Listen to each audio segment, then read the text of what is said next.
Good afternoon everyone. बेटा last time हम ये टॉपिक कर रहे थे last regulation of enzyme activity, but network की कमी के चलते ये टॉपिक हमारा कंप्लीट नहीं हो पाया था। तो आज मैं दोबारा ये टॉपिक स्टार्ट करवा रही हूँ, रेगुलेशन ऑफ एंजाइम एक्टिविटी। अभी तक हमने एंजाइम्स के बारे में सारी डिटेल में पढ़े कि एंजाइम कैसे काम करता है, क्या क्या उनकी प्रॉपर्टीज़ है, क्या उनकी स्पेसिफिकेशन है। अब हम ये पढ़ेंगे कि एंजाइम को हम कंट्रोल कैसे कर सकते हैं, एंजाइम की एक्टिविटीज़ को कैसे कंट्रोल करना पड़ता है, क्योंकि हर चीज़ पे कंट्रोल होना ज़रूरी है। हमारे बॉडी के अंदर जो लिविंग सिस्टम है वो एक होम्योस्टेसिस मेंटेन करता है, यानी कि हर चीज़ पे फीडबैक होना ज़रूरी होता है। तो यहाँ पर एंजाइम्स के अंदर जो एक्टिविटी है उनको कंट्रोल करने के लिए बेसिकली दो टाइप के कंट्रोल मैकेनिज्म होते हैं। एक होता है एंजाइम जो हमारी बॉडी को कंट्रोल करने का काम करता है, तो ये दो तरह के होता है। एक एंजाइम लेवल पे हम इसको कंट्रोल करते हैं, दूसरा हम करते हैं जीन लेवल पे। पहली बात हम करते हैं एंजाइम एक्टिविटी की रेगुलेशन एट एंजाइम लेवल। हमें पता है कि जितने भी मोस्टली जो मेटाबॉलिक पाथवेज होते हैं ये कैसे बनते हैं कि जिसमें जो एंड प्रोडक्ट जो बनता है वो इंटरमीडिएट कॉम्प्लेक्स जो बनता है उसी से ही बनता है, और उसमें एक स्पेसिफिक एंजाइम की ही ज़रूरत पड़ती है जो कि उस रिएक्शन को कंप्लीट करता है। तो ये जो एंजाइम्स जो कि मेटाबॉलिज्म को रेगुलेट करते हैं, इन एंजाइम्स को हम क्या कहते हैं, रेगुलेटरी एंजाइम्स। और ये जो रेगुलेटरी एंजाइम्स होते हैं ये दो तरह के होते हैं। एक होते हैं एलोस्टेरिक एंजाइम्स। एलोस्टेरिक एंजाइम्स क्या होते हैं, ये एंजाइम्स जो होते हैं जो प्रेजेंट होते हैं या तो near the beginning of reaction sequence. Multi enzyme system में क्या होता है कि जो एलोस्टेरिक एंजाइम जो होते हैं जो क्या काम करते हैं, स्पेसिफिक अफेक्टर का काम करते हैं और ये बाइंड कर जाते हैं एलोस्टेरिक साइट ऑफ एंजाइम, और ये फिर मॉड्यूलेट कर देते हैं structures of active sites in such way कि जो सबस्ट्रेट होते हैं वो एक्टिव साइट्स ऑफ एंजाइम के साथ बाइंड नहीं कर पाते, और जिसकी वजह से जो प्रोडक्ट जो बनता है वो उसको कंट्रोल करने का काम कर देते हैं। तो ये जो सीरीज़ है इसको हम first enzyme of the series भी बोल देते हैं, रेट लिमिटिंग एंजाइम सीरीज भी बोल देते हैं, क्योंकि जो फर्स्ट स्टेप है वो मल्टी एंजाइम का वही कंट्रोल करता है एलोस्टेरिक एंजाइम को, और इसको हम कमिटिंग रिएक्शन भी बोल देते हैं। तो ये इस टाइप की जो इनहिबिशन होती है इसमें एंड प्रोडक्ट इनहिबिशन या फीडबैक इनहिबिशन भी बोल देते हैं या रिट्रो इनहिबिशन भी बोल देते हैं।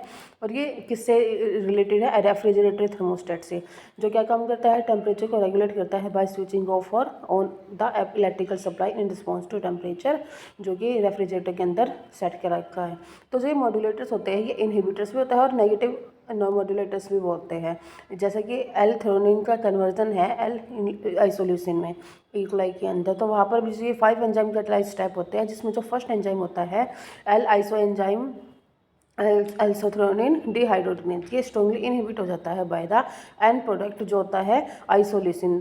किसी दूसरे इंटरमीडिएट से ये कंट्रोल नहीं होता, तो इसको हम क्या कहते हैं, एलोस्टेरिक मॉड्यूलेशन या फिर इनहिबिशन। सेकंड जो है हमारा कोवलेंटली मॉड्यूलेटरी रेगुलेटरी एंजाइम्स। ये जो रेगुलेटरी एंजाइम्स होते हैं इसकी 2 फॉर्म्स होती है, एक होती है एक्टिव फॉर्म, एक होते हैं इनएक्टिव फॉर्म्स, जो कि आपस में इंटरकन्वर्टिबल होती है due to covalent modifications of their structures. तो due to presence of other enzymes, जो क्लासिकल अगर हम एग्जांपल की बात करें कि जैसे हमारा ग्लाइकोजन फॉस्फोराइलेज है एनिमल टिश्यूज़ के अंदर, जो क्या काम करता है, कैटलाइज कर देता है ये पॉलीसेकेराइड ग्लाइकोजन को, किसमें, ग्लाइकोजन ग्लूकोज 1 फॉस्फेट में। तो ये जो ग्लाइकोजन पायरोफॉस्फेट एंजाइम्स है ये दो फॉर्म्स में होता है जो कि इंटरकन्वर्टिबल होता है, और ये क्या काम करता है, एक दूसरे को इंटर एक्सचेंज करके वो उसको कोवलेंटली मॉड्यूलेट कर देता है, जिससे कि एंजाइम की एक्टिविटी वहीं पर स्टॉप हो जाती है। ये तो था एंजाइम्स लेवल पे हम किस तरह से हमारी बॉडी के अंदर जो मेटाबॉलिक रिएक्शंस है उसको हम कंट्रोल कर पाते हैं। दूसरा जो है हमारा वो है regulation of enzyme activity at gene level. इसमें हमारे 2 तरह के जीन होते हैं, एक होते हैं इंड्यूसिबल जीन, एक होते हैं रिप्रेसिबल जीन्स। हमारी बॉडी के अंदर जो क्रोमोसोम्स है उसके अंदर जो जीन्स है ये सारे एक साथ नहीं होते एक्सप्रेस, वो एक साइमल्टेनियसली नहीं होते, बल्कि ये इकोनॉमी मेंटेन करते हैं। तो इंड्यूसिबल जीन्स कौन से होते हैं, वे जीन्स होते हैं जो कि इनएक्टिव या रिप्रेस्ड फॉर्म में सेल के अंदर होते हैं, और इनको हम जब हमें इनकी जरूरत पड़ती है तब इनको हम एक्टिव कर देते हैं जब हमें कोई रिएक्शन स्पेसिफिक वहाँ करवानी होता है, और इस प्रोसेस को हम क्या बोलते हैं, इंडक्शन। और जो मेटाबॉलिज्म होता है इसको बोलते हैं हम इंडक्टिव मेटाबॉलिज्म। तो जो फिनोमेना होता है उस प्रोसेस को हम बोलते हैं इंडक्शन। और जो ये एक्शन होते हैं कुछ एंजाइम्स को, वो रिस्पॉन्सिबल होते हैं for the formation of some metabolic reactions, inhibition या इनप्रेस की। कुछ जो मेटाबॉलिक फॉर्मेशन होती है अगर वो ज़रूरत से ज़्यादा हो जाती है तो उस पर कंट्रोल करना ज़रूरी होता है, तो इसके लिए हमें रिप्रेशन की ज़रूरत पड़ती है, जिसमें जो मेटाबॉलिक की जो एक्टिविटी है उसको हम स्टॉप कर देते हैं। तो उसके लिए कुछ हमें एक्टिव जीन्स को इनएक्टिवेट करना पड़ता है, और इनएक्टिवेटेड जीन्स को कंट्रोल करने के लिए जो जीन्स होते हैं उसको बोलते हैं हम रिप्रेसिबल जीन्स, या फिर जिस प्रोसेस को क्या बोलते हैं फीडबैक रिप्रेशन या फिर फीडबैक इनहिबिशन। तो इसमें हम एग्जांपल्स लिखते हैं। जैसे हमारा ऑपरेंट सिस्टम है पहला, हमें पता है जो प्रोटीन की जो सिंथेसिस होती है वो किसमें, इकोलाई के अंदर फ्रेडरिक जेनोड ने मोनाड ने बताई थी एट पाश्चर इंस्टीट्यूट में। तो हमें क्या पता चला वहाँ पर कि जब शुगर लैक्टोज है वो जब हम ऐड करते हैं to the culture of E coli, तो ये क्या काम करता है, ये 3 एंजाइम की सिंथेसिस करता है जो कि जरूरत होता है for the degradation of glucose and galactose. Glycogen से ग्लूकोज और ग्लैक्टोज बनेगा। जो एंजाइम्स है जो कि बीटा लैक्टोसाइडेज है, परमेज है, ट्रांसएसिटाइलेज, ये 3 एंजाइम्स है जिसको हम इंडक्शन या इंड्यूसिबल एंजाइम्स भी बोल देते हैं। तो ये जो एंजाइम्स होते हैं एक दूसरे के साथ लिंक्ड होते हैं और इन जीन्स को इन एंजाइम्स को हम स्ट्रक्चरल जीन्स भी बोल देते हैं, क्योंकि ज़रूरत होती है इनकी नेसेसरी इन्फॉर्मेशन प्रोवाइड करते हैं to code for amino acid sequence और दस फाइनलाइज करते हैं ये structure and functions of enzyme pathway. तो जो ये लैक्टोअपरोन है या लैक्टोज है, इसके अंदर 3 जो स्ट्रक्चरल जीन्स हैं, इसमें ये क्या काम करते हैं, इसके जो ट्रिप्टोफैन है इनके अंदर 5 जीन्स होते हैं जो कि जब वे इंड्यूस होते हैं तो जो स्ट्रक्चरल जीन्स है वो ट्रांसक्राइब कर देते हैं मोनो अमीनो एसिड्स को या फिर पॉलीसिस्टोनिक मैसेंजर आरएनए को, जो कि ट्रांसलेट हो जाते हैं 1 to more पेप्टाइड चेन्स में, या फिर जिसको हम एंजाइम्स बोल देते हैं ऑन द राइबोसोम्स। और ये जो जीन्स होते हैं रेगुलेटेड होते हैं as a unit by a single switch operator.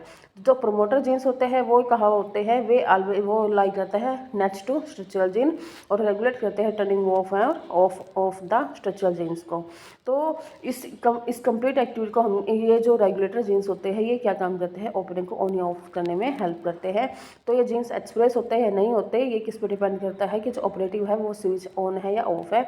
अगर ऑपरेटर स्विच ऑन होता है तो जो 3 जीन्स होते हैं आरएनए पॉलीमरेज जिसको ट्रांसक्राइब करके एक सिंगल स्ट्रेच मैसेंजर आरएनए की बना लेता है, जिसमें तीनों जीन्स होते हैं। इसको हम क्या बोलते हैं, सिस्टोन। और फिर जो मैसेंजर आरएनए है दैन ये पॉलीमरेज ट्रांसलेट हो जाता है इनटू द प्रोटीन्स। तो और ये इसको हम कहते हैं इंड्यूसिबल सिस्टम। बट अगर ये हम इसको इंड्यूसिबल में और क्या होता है कि जो ऑपरेन होता है ये जनरली ऑफ होता है, क्योंकि वहाँ पर कोई ट्रांसक्रिप्शन नहीं होती और कोई फॉर्मेशन नहीं होती है अमीनो एसिड्स की। जबकि इसको हम जब टर्न ऑन करते हैं तो एक मेटाबोलाइट प्रोवाइड होता है बैक्टीरिया के जरिए, जिसके अंदर 3 स्ट्रक्चरल जीन्स होते हैं लैक्टोज जेड वाई एंड ए। तो ये जो मेटाबोलाइट जो ऐड हुआ है ये कॉन्टैक्ट करता है एक्टिव रिप्रेसर के साथ जो बाउंड कर जाता है ऑपरेटर के साथ, और फिर वो चेंज कर जाता है in the structure of repressible gene. और इस तरह से जो ट्रांसक्रिप्शन वो वहीं पर स्टॉप हो जाएगी, आगे ट्रांसलेशन भी नहीं होगी और वो वहीं पे इसका फीडबैक इनहिबिशन हो जाता है।